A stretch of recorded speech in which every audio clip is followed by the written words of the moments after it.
When I was young, I seen a lot of people get burnt out and walk away from DMing, being a dungeon master.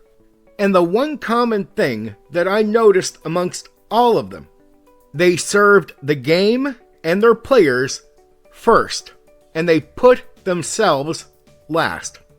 I started running in 1991, meaning I was a dungeon master in 1991. The first session where I felt I knocked it out of the park. It was like a high. I was on top of a mountain. The following day, I made a promise to myself that I would rather watch grass grow than to DM a game that is something less than that. It didn't mean that the players and what they thought didn't matter. I've always treated my players well and took their ideas and considered whatever they said to me, without dismissing it outright. But I had no shame in saying no to something I wasn't okay with. I have told every player that I have ever ran one of these games for, if the book says something and I say something different, the book is wrong. And to be clear, every player knew how I was up front before they fully joined the game.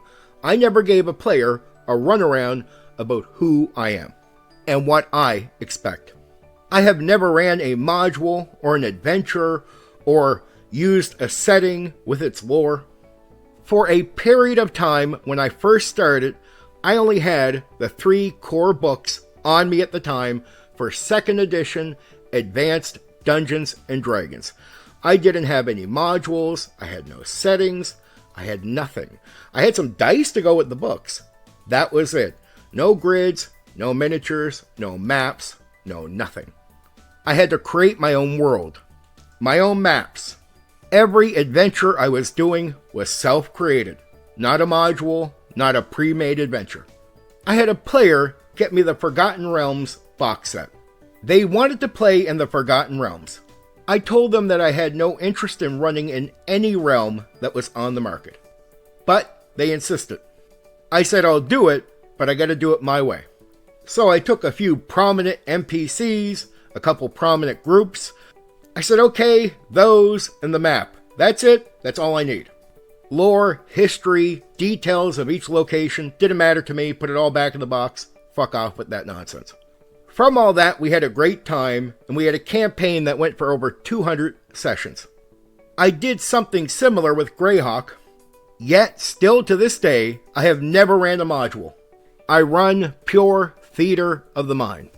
And regardless to how other people experience theater of the mind combat, I have never had an issue with it. I can run large scale combat, small scale, middle scale, all the scales. I can do it smoothly, and it works, and it is fun. I am picky about who I will run a game for. Because again, I would rather watch grass grow than play on top of a molehill. And I don't hate people for how they play the game. Play it however you want, even if I put out a video telling you I disagree or I think that way is a little silly for whatever reason. Regardless to my opinion, I'm not telling you what to do. Go ahead and enjoy yourself as an individual, as who you are. I don't hate you. It's like I might not like your sports team, right? I don't hate you. But I have no interest whatsoever in running a game where you play that way in my game. Absolutely not. Won't accept it. I'll be bored out of my mind. I'll be running on top of the molehill. No, I'd rather run the game on top of the mountain with good players. Or at least players that know how to play the game and make the best effort. I've never looked for a genius. You don't have to be super intelligent. You just have to take the game serious. Get the basics down and put your best foot forward. If you want to go laugh and try to kill each other jokingly and all this type of stuff, you go do that in some other Dungeon Master's game. Again, I don't hate you, the person, I really don't, but the type of player you are doesn't suit me. If you are a snob that thinks you're better than other people, I don't really want to run a game for you, and in most cases, I probably won't like you, the actual person. This hobby pushed my creative side to its max and got magic for me out of it.